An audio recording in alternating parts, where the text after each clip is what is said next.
Simon Mannering, and I'm here with Max and Jason, the hosts of Max and Jason Still Up on Current TV. And I thought I'd talk to them a little bit about what Current TV is, what they're doing in the new media space, and what it's like to be a personal brand that came out of college and continues to grow. So guys, welcome. Thank you so much. Good to see you. Good to see you too. So what is Current TV? Tell me a little bit about how it started and what the content's like. Well, Current TV is Al Gore's, the TV network that Al Gore started. It's now available in 60 million homes worldwide.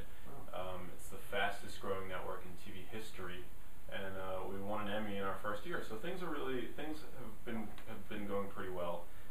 He basically started it to sort of, be a hybrid of, where those who've graduated from what MTV is and sort of want, a really intelligent conversation to be had on television. So it's a little bit more substantive, because I've seen there's news on there, plus there's comedy. I mean, where's its sweet spot? Like, well, it's interesting because when the investors got together with Al, this was like 2005, prior to even YouTube being a phenomenon. Right. Al Gore's vision was that here we have the internet, which is becoming this incredibly powerful force. I mean, obviously it is, but he was saying people are hungry for participation. The internet is all about participation. Right. Putting information. It's not passive.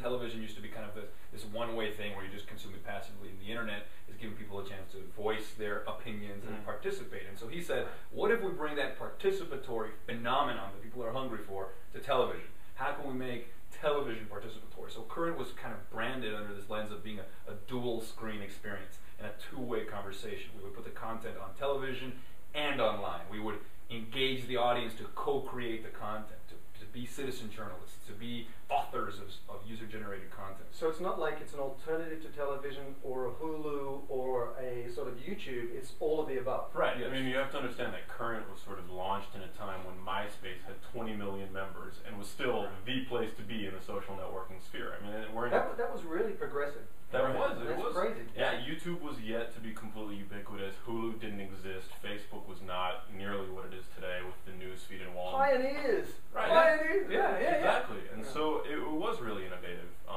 This idea that your average Joe can sort of capitalize on the fact that technology now was at a place where it was cheap enough to buy a camera. Every MacBook Pro laptop that you could buy comes with iMovie.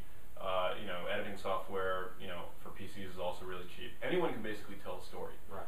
And Al was really passionate about this idea of just opening up the floodgates of creativity and empowering young, passionate storytellers to really grab the reins of traditional media and take control and express viewpoints in ways that nobody else was doing. Yeah. Well, we see them doing that now, and I mean, so the audience is it skewed younger that way? I mean, or is it across the board? Well, I think it's 18 to 35, but we have found that a lot of older people enjoy the network as well, and yeah, really, I think it is the technology as a force of democratization. I mean, lately you're seeing the use of Twitter among Iranian opposition groups to protest the control of an authoritarian government. And I think Al Gore was saying with Current, like, the technology is cheaper, we can now tap into all this creativity, all these points of views, all this talent, and give them a huge forum, even bigger than the web at the time. Because he says TV was still the most important.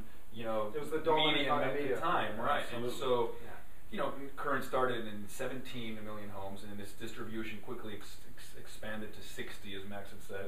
Wow. That growth in that short amount of time makes it the fastest growing network ever. So obviously, I mean, you guys, being born of sort of internet technology, it must play heavily in the new media space. What are they doing on outreach in terms of Facebook and Twitter and whatever else? Current has a huge Facebook page, has a huge Twitter page with I think like 700,000 followers.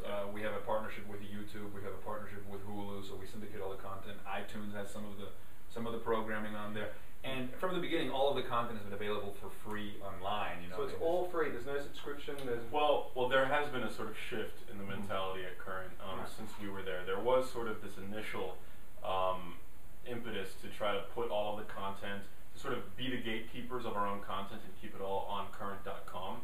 But since content has now become ubiquitous, we have now sort of realized that and made all of the stuff available on iTunes and Hulu, as Jason said. So you're sharing on all the other social hubs out there as well. They realize they have to be multi-platform. I think that everybody has. Ownership is distributed as well. It doesn't mean you lose ownership. It just means you reach more people where they happen to be. Content is king. There are no gatekeepers anymore. The pipeline is